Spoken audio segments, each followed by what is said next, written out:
आदाब, KP news 24/7 में आपका स्वागत है। मैं हिना शेख आपके साथ। आइए सबसे पहले देखते हैं मुख्य समाचार। चिड़गुप्पा पुलिस ने 4 चोरों को किया गिरफ्तार, लाखों का सामान किया जब्त।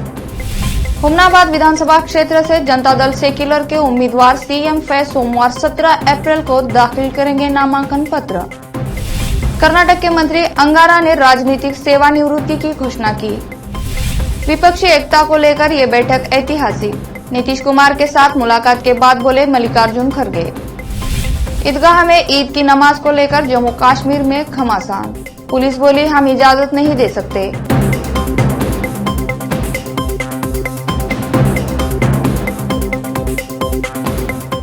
अब समाचार विस्तार से। चिड़गुप्पा पुलिस ने 4 चोरों को गिरफ्तार किया है। इन चारों चोरों पर अलग अलग जगहों पर चोरी करने के आरोप है। इन आरोपी चोरों के अलावा 18 बाई 350 किलो सोया बीज, 250 किलो अलसंडी बीज, 840 किलो तूर, 20,000 नगद चिड़गुप्पा पुलिस अधिकारी और कर्मचारी ने जब्त कर लिया है। इस जब्त किए सामग्री की कीमत कुल मिलाकर 15.50 लाख रुपए बताई गई है और पिछले हफ्ते तालुका के उड़बाल ग्राम के हत्याकांड के केस में जल्द से जल्दी पर्दाफाश करने वाली चिड़गुप्पा पुलिस को बीदर एसपी चन्नबसवना यस लंगोटी ने राशि पुरस्कार की घोषणा की। इस अवसर पर चिड़गुप्पा के पुलिस अधिकारी सीपीआई महेश गौड़ा पाटिल, पीएसआई महेंद्र कुमार और पीएसआई हुसैन के अलावा दूसरे उपस्थित थे। चिड़गुप्पा से केपी न्यूज के संवाददाता अजीम की रिपोर्ट। इन्स्पेक्टर आದಂತಹ ಮಹೇಶ್ ಗೌಡ ಅವರು ಮತ್ತು ನಮ್ಮ PSI ಅವರಾದಂಥ ಮಹೇಂದ್ರ ಕುಮಾರ್ ಅವರು ಹಾಗೂ ಹಸನ್ ಅವರು ಇವರೆಲ್ಲ ಮತ್ತು ನಮ್ಮ ಕ್ರೈಮ್ ಸಿಬ್ಬಂದಿಯವರೆಲ್ಲ ಭಾಳ ಅತ್ಯುತ್ತಮವಾದಂತಹ ಒಂದು ಕೆಲಸ ಮಾಡಿ ಒಟ್ಟು 15.5 ಲಕ್ಷದಷ್ಟು ಮೌಲ್ಯದ ಸ್ವತ್ತನ್ನು ಇವತ್ತು ವಶಪಡಿಸಿಕೊಂಡಿದ್ದಾರೆ। ಈ ಒಂದು ಉತ್ತಮ ಕಾರ್ಯವನ್ನು ಮಾಡಿರುವಂತಹ ಚಿಟ್ಟಗುಪ್ಪ ಪೊಲೀಸ್ ಠಾಣೆಯ ಎಲ್ಲ ಅಧಿಕಾರಿ ಸಿಬ್ಬಂದಿಯವರಿಗೆ ನಾನು ಪ್ರಶಂಸನೀಯ ಪತ್ರ ಮತ್ತು ಬಹುಮಾನವನ್ನು ಕೊಡ್ತಾ ಇದ್ದೇನೆ।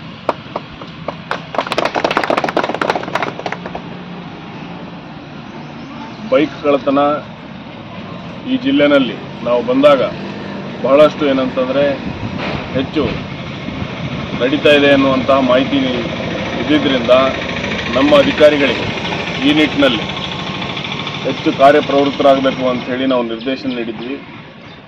ಅದರ ಮೇಲೆ ಇವತ್ತು ಅವರು ಒಳ್ಳೆಯ ಕೆಲಸವನ್ನು ಮಾಡಿ ಸುಮಾರು 18 ಬೈಕ್ಗಳನ್ನ ಇವತ್ತು ಪತ್ತೆ ಮಾಡಿದ್ದಾರೆ। ಜೊತೆಗೆ ನಾವು ಜಿಲ್ಲೆಯಲ್ಲಿ ನಮ್ಮ ರೈತ ಬಾಂಧವರು, ರೈತ ಸಂಘದ ಪದಾಧಿಕಾರಿಗಳನ್ನು ಸಭೆ ಮಾಡಿದ್ದಾರೆ। ಅವರು ನಮ್ಮಲ್ಲಿ ಮನವಿ ಮಾಡಿದರು, ಏನಂದರೆ ಕಷ್ಟಪಟ್ಟು ಏನು ರೈತರು ಇವತ್ತು ದುಡಿದು ಏನು ಬೆಳೆ ಬೆಳೀತಾರೆ ಅಂತಹ ಒಂದು ಬೆಳೆಗಳನ್ನು ಕಳ್ಳತನ ಮಾಡೋದಾಗಲಿ ಅಥವಾ ಏನು ಅವರು ಜಮೀನುಗಳಲ್ಲಿ। हुमनाबाद विधानसभा क्षेत्र से जनता दल सेक्युलर के उम्मीदवार सीएम फैज सोमवार 17 अप्रैल को नामांकन पत्र दाखिल करेंगे। सुबह वीरभद्रेश्वर मंदिर से एक भव्य रैली निकाली जाएगी जो हुमनाबाद के विभिन्न रास्तों से गुजरते हुए मिनी विधानसभा पहुंचकर नामांकन पत्र दाखिल किया जाएगा। आशा है कि उस दिन सभी धर्मों के लोगों के अलावा हुमनाबाद क्षेत्र के जनता दल सेक्युलर के सभी नेतागण और पार्टी कार्यकर्ता उपस्थित रहेंगे। हुमनाबाद के युवा पत्रकार सैयद रिजवान ने केपी न्यूज के न्यूज एडिटर व एंकर मुस्तफा आदिल को यह जानकारी दी। कर्नाटक के मत्स्य पालन मंत्री यस अंगारा, जो सुलिया आरक्षित निर्वाचन क्षेत्र से 6 बार के विधायक थे, इन्होंने अपनी राजनीतिक सेवानिवृत्ति की घोषणा की है। अपने आवास पर मीडिया कर्मियों से बात करते हुए उन्होंने कहा कि उन्हें टिकट नहीं दिए जाने से वह पार्टी से निराश नहीं है। उन्होंने कहा, मैंने इतने वर्षों में ईमानदारी और अत्यधिक समर्पण के साथ काम किया है। मैं टिकट की पैरवी में शामिल नहीं हूँ। मैं चुनाव में नहीं रहूँगा। जमाते इस्लामी हिंद जहीराबाद की ओर से हर वर्ष की तरह इस वर्ष भी गरीबों को 200 रमजान राशन किट वितरण किए गए। इस अवसर पर अमीर जमाते इस्लामी जहीराबाद मोहम्मद नाजिमुद्दीन गौरी ने मीडिया से बात करके इस संबंध में जानकारी दी। इस अवसर पर अमीर माविन मोहम्मद मोइनुद्दीन, मोहम्मद मुस्तफा सचिव उपस्थित थे। जहीराबाद के केपी न्यूज के संवाददाता रिजवान की रिपोर्ट। क्या है कि नहीं मालूम? अस्सलाम वालेकुम वरहमतुल्लाहि वबरकातुहू। मोहम्मद नाज़िमुद्दीन गौरी, अमीर मकामी जमात इस्लामी हिंद जहीराबाद। हर साल की तरह इस साल भी रमज़ानुल मुबारक के महीने की मुनासिबत से 200 राशन किट की तक़सीम अमल में लाई जा रही है। ये तक़सीम मुस्तहिक़ीन और ज़रूरतमंदों के घर तक पहुंचकर उनकी इज़्ज़त नफ्स का ख्याल रखते हुए उन तक हमारे अरकान कारकुनान के ज़रिए से पहुंचाई जाएगी। शोबे खिदमत खल्क़ जमात इस्लामी का एक मुनफरिद काम यह है कि उसने जमात इस्लामी हिंद के शोबे अप्लाई करती है। इसी के साथ इसके अलावा एप्लीकेशन पर भी हमारे इस इदारे के ज़रिए से काम हुआ है, जैसे एमसेट, नीट, एडसेट, आईसेट, लासेट और डाइट सेट और ऑल जॉब एप्लीकेशन जो सरकारी व गैर सरकारी फॉर्म्स होते हैं उसको भी फिलअप करती है, जैसा कि TSPSC group 1, group 2, group 3, group 4 के तखर्रुजात के फॉर्म भी फिलअप करती आ रही है। इस इदारे का मकसद ये है कि शहर जहीराबाद को डॉक्यूमेंट फ्री बनाना है, यानी हर फर्द जो है बुनियादी डॉक्यूमेंट उसके पास रहे। इस सिलसिले में नागरिक विकास के अंदर बहुत ही कम पैसों में, मामूली पैसों पे ये काम करती है खिदमत खल्क़ के जज्बे के तहत। और तमाम अवामुन नास से अपील की जाती है कि उनके अपने एहतियात जो है इसमें शामिल करें। जज़ाकल्लाह। जिला महबूबनगर के BRS पार्टी अध्यक्ष विधायक जडचर्ला C लक्ष्मण रेड्डी ने मंगलवार को बालानगर मंडल में प्रेस मीट की और मीडिया से बात करते हुए कहा कि जोपल्ली कृष्णा राव ने कई बार पार्टी के खिलाफ काम किया और मुख्यमंत्री KCR और पार्टी की आलोचना की। यह कहां तक सही है, जबकि पार्टी ने हर तरह से आपको अवसर दिया, अपने कॉर्पोरेटर्स इलेक्शन में भी पार्टी के खिलाफ रहे, फिर भी मुख्यमंत्री KCR ने आपको अपनी गलती को सुधारने को कहा। इस अवसर पर BRS पार्टी के नेताओं के अलावा भारी संख्या में लोग उपस्थित थे। कुतुबुल्लापुर तेलंगाना से केपी न्यूज के संवाददाता मोहम्मद निजाम की रिपोर्ट। अब लेते हैं छोटा सा ब्रेक।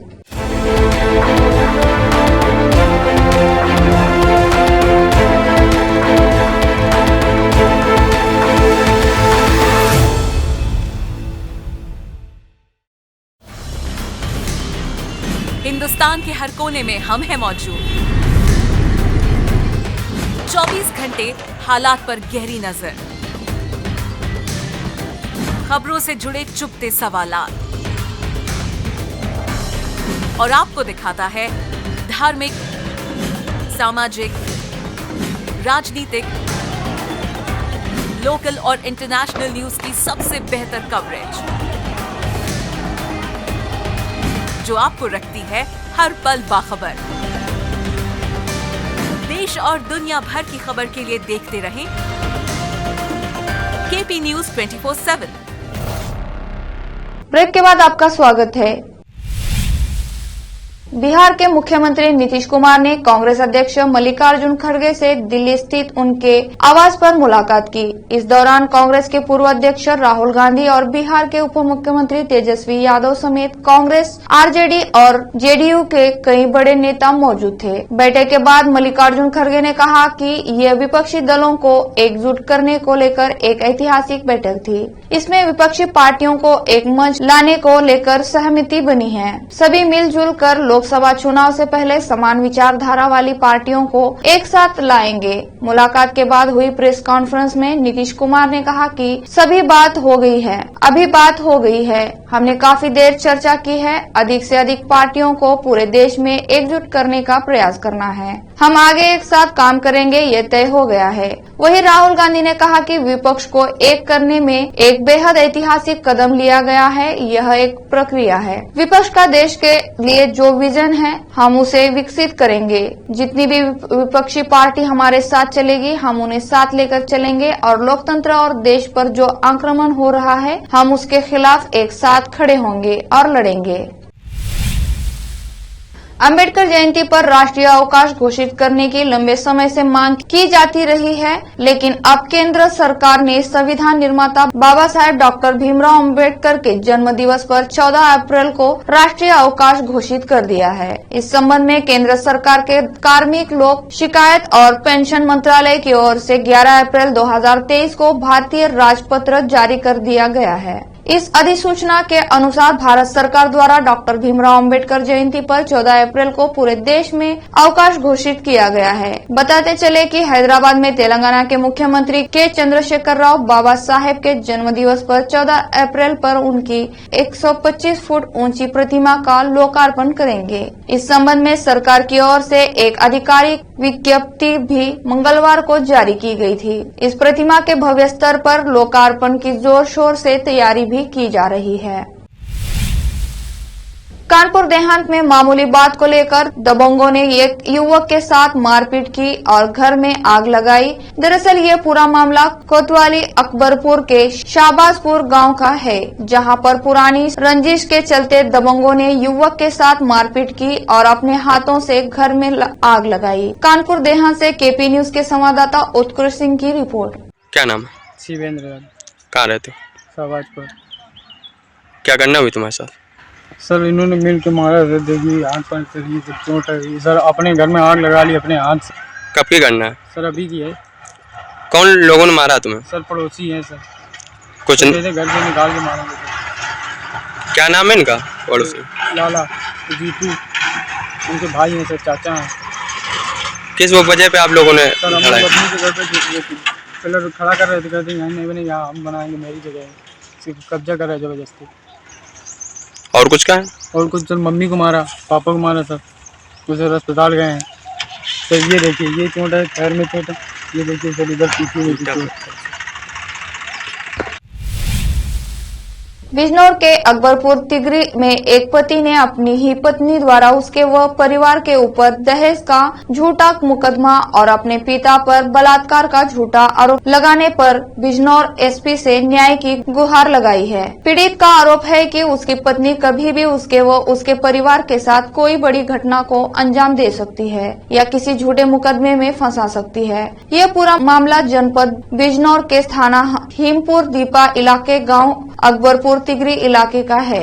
गांव अकबरपुर तिगरी इलाके के रहने वाले मोहम्मद आमिर ने बताया कि उसकी शादी 5 वर्ष पूर्व गांव की ही रहने वाली तुबा उर्फ गुलफसा के साथ हुई थी। शादी के बाद से ही उसकी पत्नी उसके वो परिवार के साथ छोटी छोटी बातों को लेकर झगड़ा करती रहती थी। 2 माह पूर्व तुबा उर्फ गुलफसा मामूली बात को लेकर झगड़ा कर अपने मायके चली गई। पीड़ित का आरोप है कि उसकी पत्नी ने मायके जाने के बाद उसके व उसकी मां जीनत के विरुद्ध दहेज का मुकदमा हिमपुर दीपा थाने में दर्ज करा दिया। इतना ही नहीं, आरोप है कि तुबा उर्फ गुलफसा ने उसके पिता नसीम पर भी बलात्कार का झूठा मुकदमा 156/3 में लिखवा दिया। कोर्ट में एविडेंस के आधार पर कोर्ट के द्वारा उनके पिता पर लगाया गया बलात्कार का झूठा मुकदमा खारिज कर दिया गया। जब मुकदमा खारिज होने की जानकारी उसकी पत्नी तुबा उर्फ गुलफसा को मिली तो वह आग बबूला हो गई और कई महिलाओं के साथ वह उसके घर आ धमकी और उसने खूब गाली गलौज की। जिला बिजनौर यूपी से केपी न्यूज के संवाददाता शादाब इदरीसी की रिपोर्ट। क्या नाम है आपको? मेरा नाम है रईस अहमद, अकबरपुर तिगरी के। आपके जो पड़ोसी हैं आमिर जी, क्या मामला हुआ इनके साथ? सुबह इनकी जब मैं घर में से निकल गया तो इनकी बीवी जो जिनसे शादी हुई थी इनसे, तो वो इनके घर पे और उसकी चाची आधे पत्थर लिए खड़ी थी और इनमें झगड़ा हो रहा था। क्या लगता है क्या परिस्थितियाँ हैं? परिस्थिति यही है कि इसकी शादी हुई थी, वो तो आपको पता ही होगा जैसे हुई थी, बार बार चली जाती है और इस पर मुकदमा कर रखे हैं। आपका और कहाँ के निवासी है? मेरा नाम मोहम्मद आमिर है। मैं ग्राम अकबरपुर तिगरी, जिला बिजनौर, थाना हिमपुर दीपा का रहने वाला हूँ। क्या मामला है आपकी पत्नी का? मेरी शादी लगभग 5 वर्ष पूर्व मेरे ही गांव के मोहसिन की लड़की तूबा उर्फ गुलफसा परवीन से हुई थी, जिसके बाद वो घर की छोटी मोटी बातों को लेकर रोज़ मारपीट लड़ाई झगड़ा करती थी। अब वो लगभग 2 महीने पहले वो घर की छोटी मोटी बातों को लेकर मेरे घर से चली गई अपनी मायके। उसने अभी तक आपने इसकी शिकायत किसी से की? एक बार थाना हिमपुर दीपा में मेरी अम्मी शिकायत करने गई थी, जिससे कि पीछे पीछे ये भी पहुंच गई। इसके बाप ने मेरी अम्मी के साथ आके बदतमीजी की थी, गाली गलौज करी थी। तो थाने में जो गए थे तो थाने वालों ने तो सुनी नहीं। जैसे अम्मी थाने से बाहर आई, आने के बाद उसने मेरी अम्मी को इतनी गालियाँ दी, बहुत ज़्यादा बदतमीज़ है और बदचलन टाइप की औरत है। सामूहिक ईद की नमाज पर बीजेपी नियंत्रित जम्मू कश्मीर वक्फ बोर्ड और जम्मू कश्मीर पुलिस के बीच खींचतान ने कश्मीर घाटी में भ्रम और तनाव पैदा कर दिया, जबकि वक्फ ने साफ तौर पर प्रार्थनाओं की घोषणा की है और स्थानीय इंतजामिया ने प्रार्थनाओं के कार्यक्रम का ऐलान किया है। जम्मू कश्मीर पुलिस ने सुरक्षा चिंताओं का हवाला देते हुए इस कदम को हरी झंडी दिखाई है। दरअसल विवाद पिछले मंगलवार को तब शुरू हुआ जब वक्फ अध्यक्ष और बीजेपी नेता डॉक्टर दरख्शां अंद्राबी ने घोषणा की कि इस साल धारा 370 के निरस्त होने के बाद पहली बार ऐतिहासिक ईदगाह में सामूहिक ईद की नमाज अदा की जाएगी। सामूहिक ईद की नमाज की तैयारियों की समीक्षा करने के बाद ईदगाह में पत्रकारों से बात करते हुए जम्मू कश्मीर वक्फ बोर्ड के अध्यक्ष दरख्शां अंद्राबी ने कहा कि अगर मौसम ने साथ दिया तो नमाज अदा की जाएगी। इस साल ईद की नमाज ईदगाह में अदा की जाएगी। कश्मीर में अब अच्छा माहौल है और प्रशासन की कोशिश है कि ईद की नमाज ईदगाह पर ही हो। अब लेते हैं छोटा सा ब्रेक।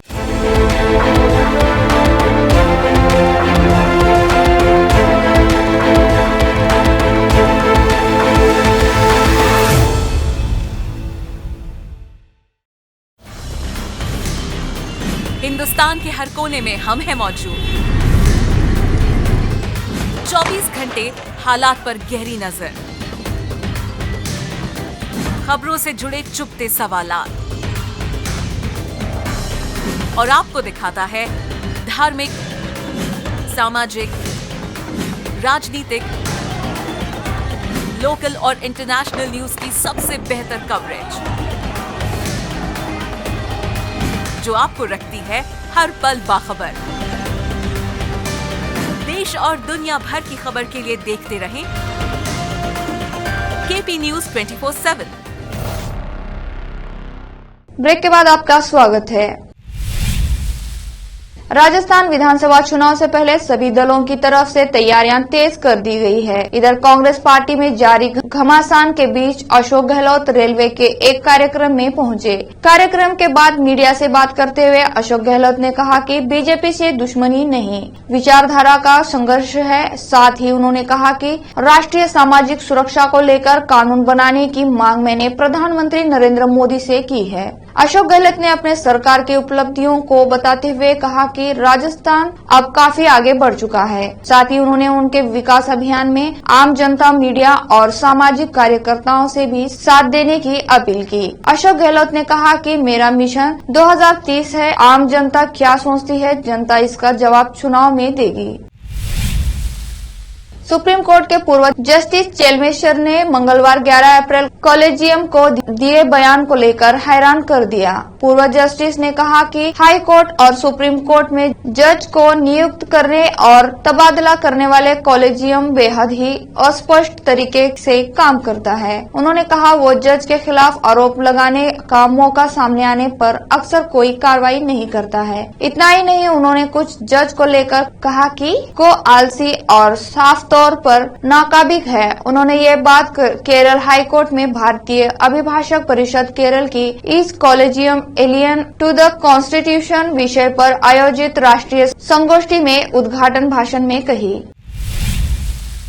आखिर में फिर से देखते हैं मुख्य समाचार।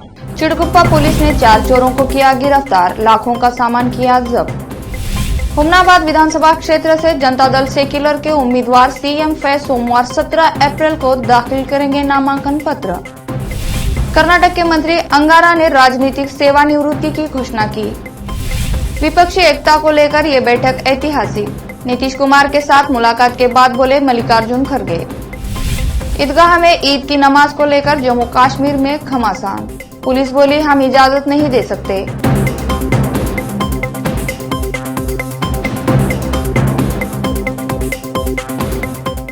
केपी न्यूज में इतना ही। देश और प्रदेश के समाचारों के लिए देखते रहिए केपी न्यूज 24/7। धन्यवाद।